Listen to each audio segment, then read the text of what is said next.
El texto del sermón viene de Lucas capítulo 9, versículos 18 a 36. Lucas 9, 28 a 36.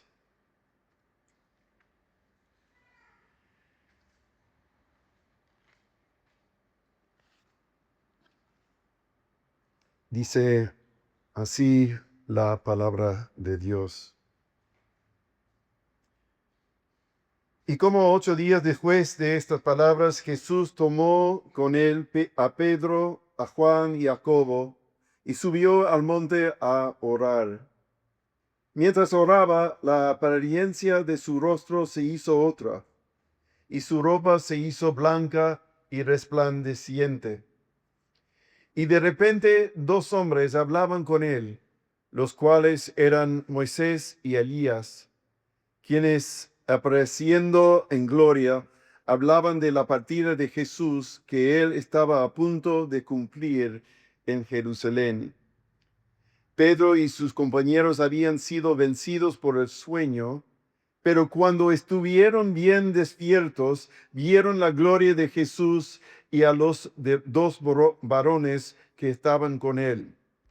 Y al retirarse ellos de él, Pedro dijo a Jesús: Maestro, es bueno quedarnos aquí. Hagamos 3 enramadas, una para ti, otra para Moisés y otra para Elías. Pero Pedro no sabía lo que decía. Entonces, mientras él decía esto, se formó una nube que los cubrió y tuvieron temor al entrar en la nube. Y una voz salió de la nube que decía: Este es mi hijo, mi escogido, oigan a él. Después de oírse la voz, Jesús quedó solo. Ellos mantuvieron esto en secreto. Por aquellos días no contaron nada de lo que habían visto. La palabra de Dios. Amén. Hermanos y hermanas, porque no, bueno, por el cambio, por la razón del cambio en la prédica de esta semana, estoy predicando un sermón que he predicado antes en Salvo por Gracia, una serie, parte de una serie sobre el culto reformado. Entonces, el título de este sermón es La gloria de Cristo en el culto reformado. Y muy interesante ambos textos que escuchamos hoy por providencia, tienen que ver, van a escuchar el sermón y tener en mente estos 2 textos del Antiguo Testamento, de Jacobo, perdón, y también la profecía de Jesús sobre la destrucción del templo. Hermanos y hermanas, oremos. Oh Padre Celestial, deseamos escuchar tu propia voz hablando por medio de las Escrituras y la voz de nuestro Señor, nuestro bendito Señor Jesucristo, a tu mano derecha. Debemos prestar atención a tu palabra y a tu Hijo, porque tú eres nuestro Dios, Cristo, nuestro mediador y Salvador. Nos damos cuenta, Padre, de que es Cristo hablando por medio de las Escrituras que tenemos las buenas nuevas de nuestra salvación. Deseamos entrar en los cielos por medio de Él. Deseamos escuchar el verdadero voz de Dios por medio de las Escrituras y la predicación del Evangelio hoy. Que derrames y dé tu Espíritu Santo a tu siervo y a tu pueblo, para que tengamos oídos para oír, ojos para ver y corazones para creer todo lo que has preparado por tu pueblo hoy. En el nombre de Jesucristo. Amén. En los primeros años de nuestro matrimonio, Catalina y yo trabajábamos en un colegio pupilo en los Estados Unidos, en el estado de Massachusetts. Y cada año era una tradición, en el otoño, cuando los árboles estaban resplandecientes en diferentes colores, el director del colegio nos sorprendió a todos anunciando un día libre de los estudios como el Día de la Montaña. En ese día, todo el colegio, alumnos y profesores viajaban a una montaña cercana y bien conocida que tenía unos casi 1000 metros de altura. No todos querían subir al monte Monadnock, pero muchos de los profesores y alumnos gozaban del desafío de alcanzar la cumbre. Una de las cosas más impresionantes de esta montaña era que estaba sola en su majestad, sin ninguna otra montaña a su alrededor. Y había una gran satisfacción al alcanzar la cumbre, no solo por el esfuerzo requerido, sino que el verdadero premio era la vista espectacular. Se podía ver hacia todas las direcciones, incluso hasta la ciudad de Boston, unos 120 kilómetros a la distancia, y también se veía la gloria de los colores de los árboles en todo su esplendor otoñal. Por supuesto, eventualmente todos teníamos que bajar, volver a nuestros estudios y vidas, pero llevando con nosotros la grandeza, la gloria y la majestad de que habíamos experimentado por haber escalado aquella montaña. Y en un sentido espiritual, el culto dado a Dios es como subir esa montaña. Observemos que muchos de los encuentros más importantes con Dios en las Escrituras pasan en las cumbres de las montañas, como vemos en la transfiguración de Jesús en la lectura de hoy. Las montañas siempre han cautivado las imaginaciones de los seres humanos. Percibimos la majestad que tienen, que nos hacen sentir pequeños e insignificantes. En sus alturas vemos a veces la asombrosa cobertura de las nubes o la gloria del sol brillando en sus picos. Y desde sus cumbres experimentamos vistas que hace que el mundo y a veces los problemas cotidianos de nuestras vidas parezcan muy pequeños por un tiempo. No es extraño, pues, que Dios haya elegido revelarse a los hombres en las cumbres de las montañas, donde los cielos y la tierra se encuentran.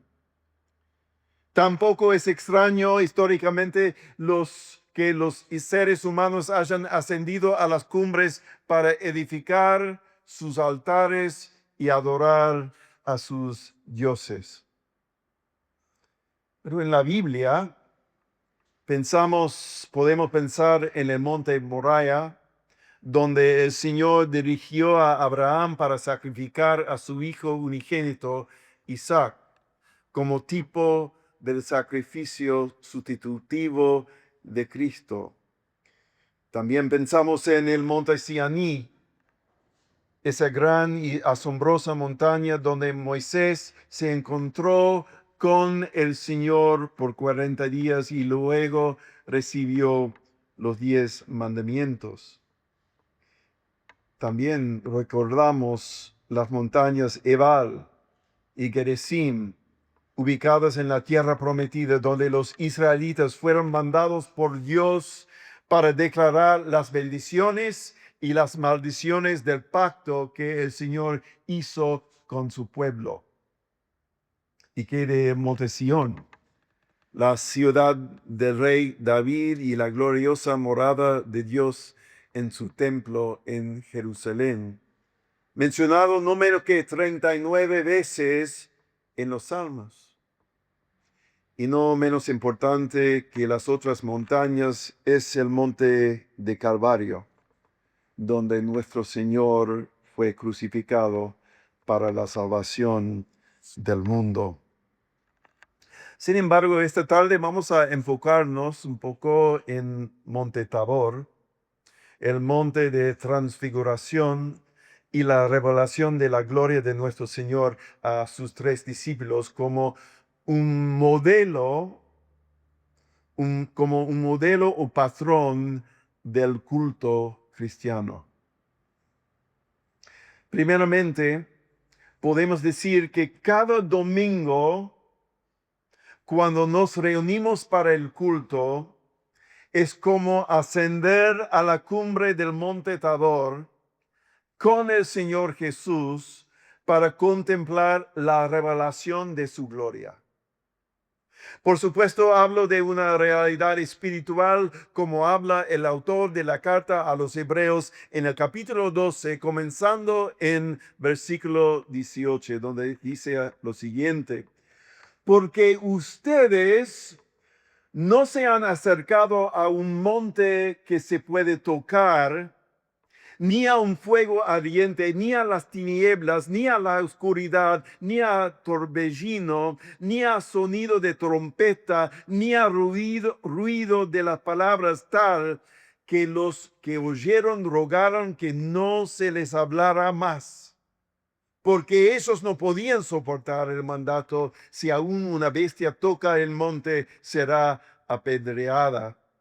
Tan terrible era el espectáculo que Moisés dijo: estoy aterrado y temblando. Ustedes, en cambio, se han acercado al monte Sión y a la ciudad del Dios vivo, la Jerusalén celestial, y a miriadas de ángeles, a la asamblea general e iglesia de los primogénitos que están inscritos en los cielos, y a Dios, el juez de todos, y a los espíritus de los justos hechos ya perfectos, y a Jesús, el mediador del nuevo pacto, y a la sangre rociada, que habla mejor que la sangre de Abel.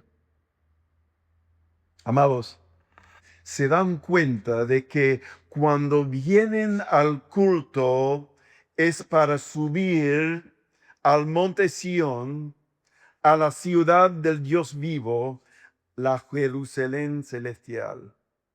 Aunque estamos en la tierra, lo que tiene que ver acá es transacciones espirituales en los lugares celestiales. ¿Han venido acá hoy para hacer eso? ¿Tienen como propósito en sus corazones venir para ascender a los lugares celestiales y llevar a cabo negocios celestiales? Es el deseo de tu corazón contemplar a Cristo en toda su gloria resplandeciente. Porque nuestro propósito acá no es algo meramente humano. Por lo tanto, contemplemos juntos varios aspectos del texto de la transfiguración de nuestro Señor en el monte Tabor. Primero, al igual que los 3 discípulos, nosotros somos conducidos a los cielos por Cristo Jesús. Somos conducidos a los cielos por Cristo Jesús. No existe otra posibilidad de dar culto aceptable a Dios excepto por medio del Hijo de Dios, como declaró Jesús mismo en Juan 14:6.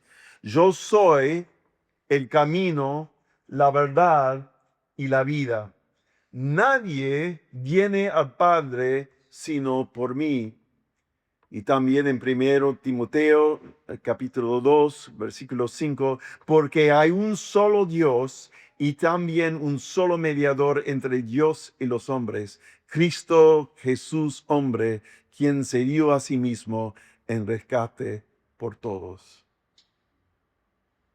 También el autor de la carta a los Hebreos nos dice, porque Cristo no entró en un lugar santo hecho por manos, como el tabernáculo o el templo de los judíos, una representación del verdadero, sino en el cielo mismo, para presentarse ahora en presencia de Dios por nosotros. Ahora una sola vez en la consumación de los siglos se ha manifestado para destruir el pecado por el sacrificio de sí mismo. Como los 3 discípulos que tenían un privilegio anticipado al ver la gloria del Señor en el monte terrenal, nosotros contemplamos la misma gloria por fe, espiritualmente cada vez que entramos al culto de Dios.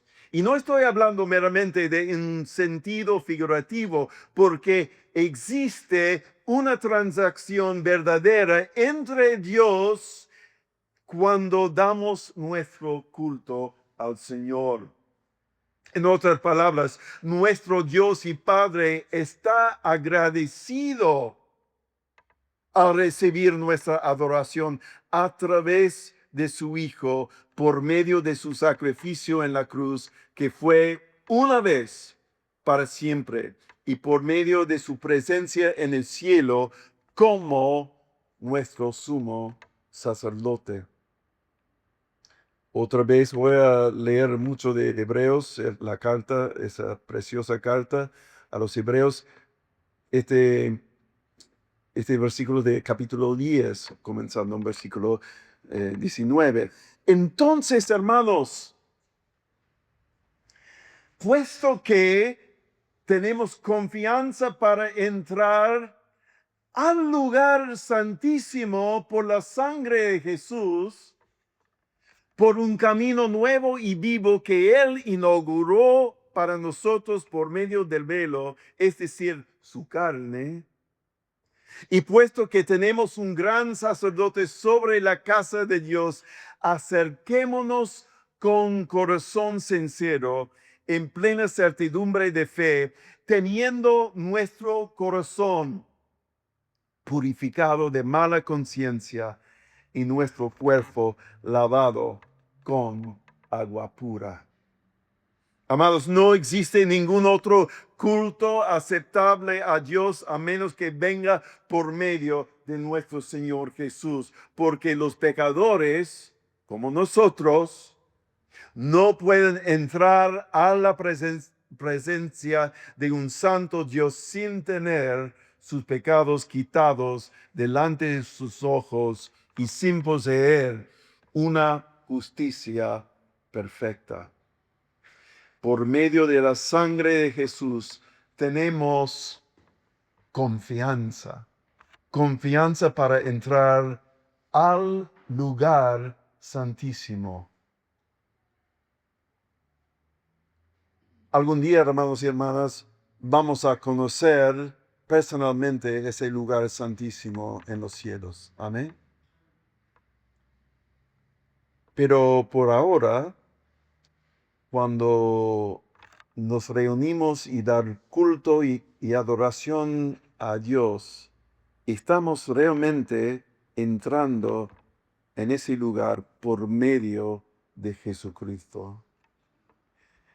En segundo lugar, al igual que los discípulos, en la adoración contemplamos al Hijo de Dios en su gloria. En el texto de la transfiguración de Jesús en Lucas leemos: y como 8 días después de estas palabras, Jesús tomó con él a Pedro, a Juan y a Jacobo y subió al monte a orar. Mientras oraba, la apariencia de su rostro se hizo otra y su ropa se hizo blanca y resplandeciente. En su relato del mismo evento, Mateo nos cuenta que delante de ellos se transfiguró y su rostro resplandeció como el sol y sus vestiduras se volvieron blancas como la luz. La pregunta es, ¿qué vieron realmente cuando los discípulos vieron la transfiguración de Jesús?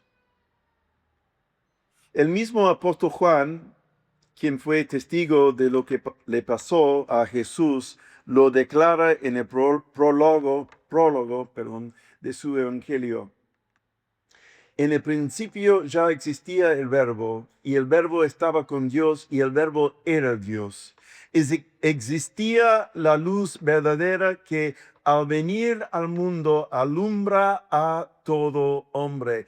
El Verbo se hizo carne y habitó entre nosotros, y vimos su gloria como del unigénito del Padre, lleno de gracia y verdad. Entonces, amados, en la transfiguración, los 3 discípulos vieron el resplandor del Verbo brillando a través de su humanidad. No era que la luz brillaba sobre el Hijo de Dios de arriba o por fuera, sino que brillaba de su propio ser, como Dios encarnado. Más aún,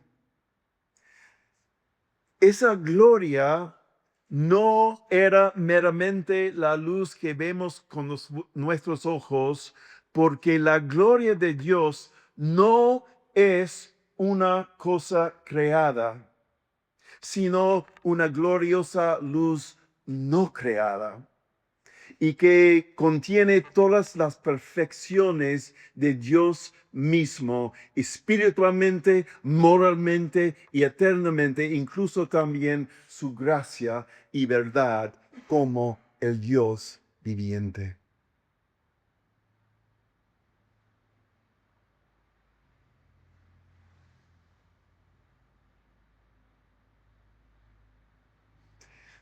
Y algún día vamos a ver esa cara y ese resplandor de nuestro Señor cara a cara. Él es el luz del templo celestial. Acuérdense cuando el profeta Isaías tuvo su visión del Señor en el templo, sentado sobre un trono alto y sublime, que tuvo que clamar: ¡ay de mí! Porque perdido estoy, pues soy hombre de labios inmundos, y en medio de un pueblo de labios inmundos habito, porque mis ojos han visto el Rey, el Señor de los ejércitos. Isaías 6:1 y 5. ¿Y por qué el profeta no fue destruido por completo? Leemos en versículos 6 y 7. Entonces voló a mí uno de los serafines con un carbón encendido en su mano que había tomado del altar con las tenazas.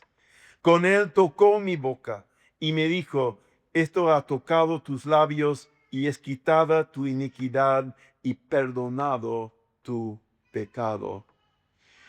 La realidad que se muestra aquí es que sin el perdón de sus pecados, ningún pecador puede ver al glorioso Señor Dios y sobrevivir.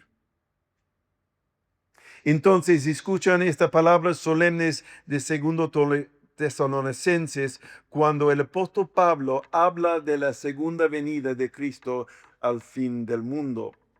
Cuando el Señor Jesús se ha revelado desde el cielo con sus poderosos ángeles en llama de fuego, dando castigo a los que no conocen a Dios y a los que no obedecen al Evangelio de nuestro Señor Jesús. Estos sufrían el castigo de eterna destrucción, excluidos de la presencia del Señor y de la gloria de su poder, cuando Él venga para ser glorificado en sus santos en aquel día y para ser admirado entre todos los que han creído, porque nuestro testimonio ha sido creído por ustedes.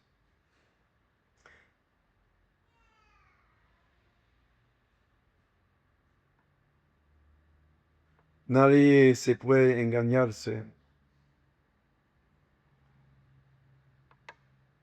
Si todavía alguno piense que pueda alabar a Dios sin creer en Cristo Jesús como su propio Salvador y mediador.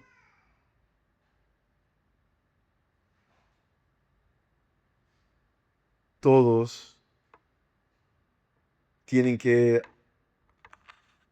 apresúrense a entrar a la presencia de Dios con fe en el gran sumo sacerdote, quien derramó su sangre por pecadores y quien puede dar a cualquier persona las vestiduras de su justicia perfecta, su propia justicia, para evitar el castigo de eterna destrucción y no ser excluidos de la presencia del Señor y de la gloria de su poder para siempre.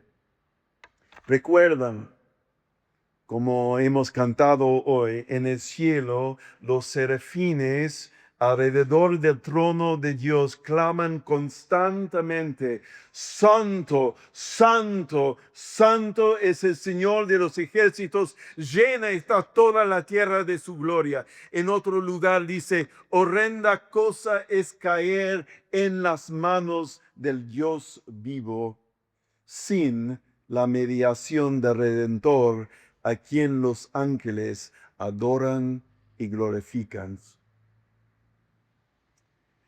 En tercer lugar, en la transfiguración aprendemos de la suficiencia de Cristo para cada creyente.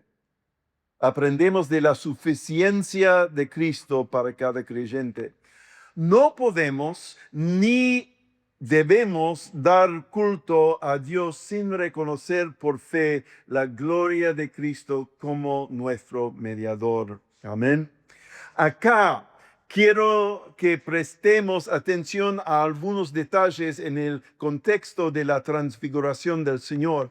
Primero, vemos que justo antes de que Pedro, Juan y Jacobo subieran la montaña con Jesús, el Señor les preguntó: ¿y ustedes quién dicen que soy yo?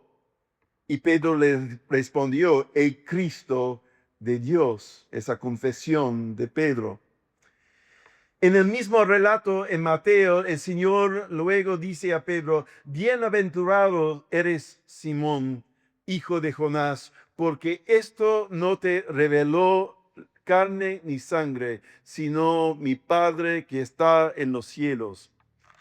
Pero justo después de la confesión de Pedro diciendo que Jesús era el Cristo de Dios, el Señor en ese momento comienza a hablar de su sufrimiento y muerte por venir, diciendo: el Hijo de Hombre debe padecer mucho y ser rechazado por los ancianos, los principales sacerdotes y los escribas, y ser muerto y resucitar al tercer día. Lucas 9:22. Otra vez, Mateo cuenta que a Pedro no le gustó escuchar estas palabras y que lo reprendió. No lo permitas, Dios, Señor, eso nunca te acontecerá. Pero volviéndose él, dijo a Pedro, quítate delante de mí, Satanás. Me eres piedra de tropiezo porque no estás pensando en las cosas de Dios, sino en las cosas de los hombres. Amados, cuando damos nuestro culto a Dios, no solo debemos confesar que Jesús es el Cristo de Dios, sino también que Él vino para sufrir en nuestro lugar, para reconciliarnos con un santo Dios. Tanto los judíos hoy en día como los musulmanes rechazan que el Cristo de Dios tuvo que sufrir por los pecados de su pueblo para que ellos puedan ser salvos. ¿Y por qué? Porque han puesto en sus mentes y sus corazones no en las cosas de Dios, sino en las de los hombres. Por lo tanto, Dios nunca aceptará ese culto dado por los musulmanes ni por los judíos, porque no es según la verdad del Evangelio ni de acuerdo con el Espíritu de Dios en la palabra, en el Evangelio.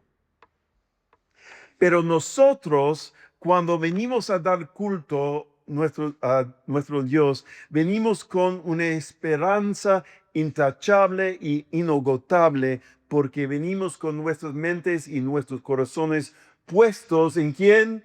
En Cristo.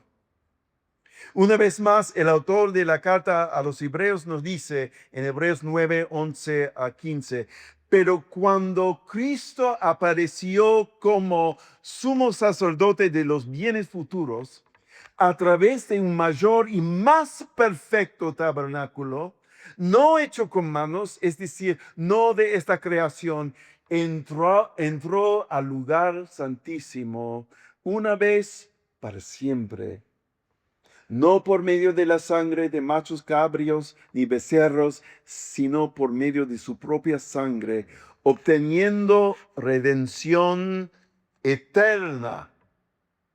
Porque si la sangre de los machos cabrios y de los toros y la ceniza de la novilla rociados sobre los que se han contaminado santifican para la purificación de la carne, ¿cuánto más la sangre de Cristo, quien por el Espíritu Eterno él mismo se ofreció sin mancha a Dios, purificará nuestra conciencia de obras muertas para servir al Dios vivo? Por eso Cristo es el mediador de un nuevo pacto, a fin de que, habiendo tenido lugar una muerte para la redención de las transgresiones que se cometieron bajo el primer pacto, los que han sido llamados reciben la promesa de que la herencia eterna. Gloria a Dios. Es notable que cuando Jesús y los tres subieron a la cumbre de la montaña, el Señor, como el sumo sacerdote, fue directamente a orar. Sin duda, a orar por la partida que él estaba a punto de cumplir en Jerusalén, es decir, a ofrecer a su propia sangre para purificar a todos los que vendrían a Dios por medio de su sacrificio en la cruz. Sin embargo, no podemos dudar que también el Señor, como nuestro sumo sacerdote, oraba por sus discípulos, nada menos que los tres que estaban con él en la cumbre. ¿Y qué hacían ellos mientras Jesús estaba en oración? Dice Lucas, Pedro y sus compañeros habían sido vencidos por el sueño.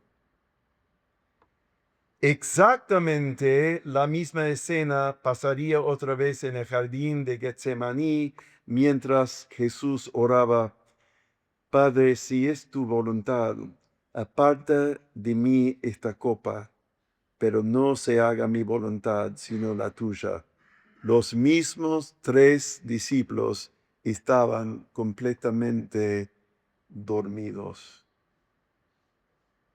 Como Pedro, Juan y Jacobo, cuando llegamos a ofrecer nuestro culto a Dios, siempre debemos admitir, siempre venimos con todas nuestras fallas, debilidades y aún nuestros pecados. Por esta razón, debemos venir al culto listos para confesar a Dios nuestros pecados con arrepentimiento, pero al mismo tiempo listos para recibir por fe el perdón que tenemos por medio de la sangre y la intercesión de Jesucristo. Una vez más, la carta a los Hebreos nos cuenta, teniendo pues un gran sumo sacerdote que trascendió los cielos, Jesús, el Hijo de Dios, retengamos nuestra fe, porque no tenemos un sumo sacerdote que no pueda compadecerse de nuestras flaquezas, sino uno que ha sido tentado en todo como nosotros, pero sin pecado. Por tanto, acerquémonos con confianza al trono de la gracia para que recibamos misericordia y hallemos gracia para la ayuda oportuna. Amén. No es que no le importa a nuestro Dios y Padre cómo le ofrezcamos nuestra adoración, sino que todas las fallas y flaquezas están cubiertas solo por la perfección de la intercesión de nuestro sumo sacerdote Jesús, porque es solo por el culto perfecto del Hijo. Voy a repetir, porque es solo por el culto perfecto del Hijo, cuando estaba en la tierra cumpliendo la ley y muriendo en nuestro lugar en la cruz, y aún más todavía porque está a la diestra de su Padre, sentado en su trono, llevando a cabo una intercesión eterna por todos que pertenecen a Él mediante la fe. Amén. Y en el cuarto lugar, en nuestro culto, contemplamos al Hijo de Dios en la estima de su Padre, en la estima de su Padre. En nuestro leemos que mientras había cambiado la apariencia de Jesús, de repente 2 hombres hablaban con él, los cuales eran Moisés y Elías, quienes apareciendo en gloria hablaban de la partida de Jesús, que él estaba a punto de cumplir en Jerusalén. Por supuesto, la apariencia de estos 2 hombres significaba el testimonio, por un lado, de la ley dada a Moisés, y por el otro, la ley la cual Cristo vino a cumplir, y por el otro, el testimonio de los profetas de Israel que profetizaban que el Señor Dios les había prometido un redentor sufriente y Mesías. Después de que el Señor Jesús resucitó de entre los muertos, les dijo a sus discípulos, esto es lo que yo les decía cuando todavía estaba con ustedes, que era necesario que se cumpliera todo lo que sobre mí está escrito en la ley de Moisés, en los profetas y en los salmos. Y por esta misma razón, en nuestro culto, no despreciamos ni descartamos ni la ley de Moisés, ni los profetas, ni los salmos, ni ningún otro libro del Antiguo Testamento. Pedro dice, Ninguna profecía de la Escritura es asunto de interpretación personal, pues ninguna profecía fue dada jamás por un acto de voluntad humana, sino que los hombres inspirados por el Espíritu Santo hablaron de parte de Dios. Por tanto, en nuestro culto, hermanos y hermanas, proclamamos todo el propósito de Dios por todas las Escrituras, porque todas las Escrituras declaran y glorifican a Cristo Jesús. Además, Dios el Padre les dio a los 3 discípulos en la cumbre del monte su propio testimonio sobre su Hijo unigénito. Dice en Lucas 9, 34 y 35, entonces, mientras Pedro decía esto, se formó una nube que los cubrió y tuvieron temor al entrar en la nube. Y una voz salió de la nube que decía, este es mi Hijo, mi escogido, oigan a él. La misma voz de Dios Padre dijo casi lo mismo cuando Jesús fue bautizado al principio de su ministerio mesiánico. Por segunda vez, noten el doble testimonio, por segunda vez la voz del Padre repite el mismo testimonio, ahora justo antes de la partida de Jesús que estaba a punto de cumplir en Jerusalén. Las palabras anunciadas son una compilación de 3 versículos que se encuentran en el Antiguo Testamento. Primero, Isaías 42:1, donde dice, este es mi siervo a quien yo sostengo, mi escogido en quien mi alma se complace. Y también Salmo 2, 7-8. Ciertamente anunciaré el decreto del Señor que me dijo, mi hijo eres tú, yo te he engendrado hoy.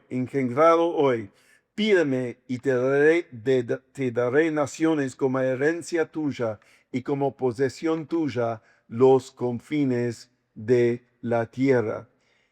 Y por el tercero es de Deuteronomio 18:18-19. Un profeta como tú, es decir, Moisés, levantaré de entre sus hermanos y pondré mis palabras en su boca, y él les hablará todo lo que yo le mande. Y se sucederá que a cualquiera que no oiga mis palabras que él ha de hablar en mi nombre, yo mismo le pediré cuenta. En su segunda carta, el apóstol Pedro declara, fuimos testigos oculares de su majestad, pues cuando él recibió honor y gloria de Dios Padre, la majestuosa gloria le hizo esta declaración, este es mi Hijo amado, en quien me ha complacido. Nosotros mismos escuchamos esta declaración hecha desde el cielo cuando estábamos con él en el Monte Santo. Por lo tanto, amada congregación, cuando nos reunimos cada domingo, venimos con la anticipación de escuchar a Dios el Padre una vez más, glorificando a su Hijo, declarando que debemos escuchar a su Hijo, recibiendo su mediación, dando a Jesús con todo corazón nuestra alabanza por una salvación tan grande y alegrándonos que por medio de la sangre de Cristo y solo por la gracia de Dios hemos recibido una adopción verdadera como hijos e hijas del Dios viviente. Cada domingo cuando nos reunimos en el nombre de Jesucristo, los cielos están abiertos y ascendemos al monte Sión y a la ciudad del Dios vivo, la Jerusalén celestial, aún a Jesús, el mediador del nuevo pacto, y la sangre rociada que habla mejor que la sangre de Abel, porque la sangre de Cristo habla de la misericordia eterna de Dios a pecadores. ¿Están, hermanos y hermanas, despiertos a esta realidad cada domingo? ¿O todavía están vencidos por el sueño, sin ver lo que realmente es nuestro propósito al reunirnos acá cada domingo? Pero cuando estuvieron bien despiertos, vieron la gloria de Jesús. Pero cuando estuvieron bien despiertos, vieron la gloria de Jesús. Si ustedes oyen hoy su voz, no endurezcan su corazón, sino vengan, adoremos y postrémonos, doblemos la rodilla ante el Señor, nuestro Hacedor, porque Él es nuestro Dios, y nosotros el pueblo de su prado, y las ovejas de su mano y de su redención. Amén. Oremos. Oh Padre Celestial, concédenos contemplar la gloria de tu Hijo cada vez que nos reunimos para adorar y escuchar su evangelio proclamado. Danos oídos para oír y ojos para ver que la sangre de Jesús habla mejor que la sangre de Abel y que en Cristo tenemos acceso libre y pleno a tu santo templo en el cielo. A Él sea la gloria, ahora y por siempre. Amén. Invito a Diego adelante para dar la oración congregación.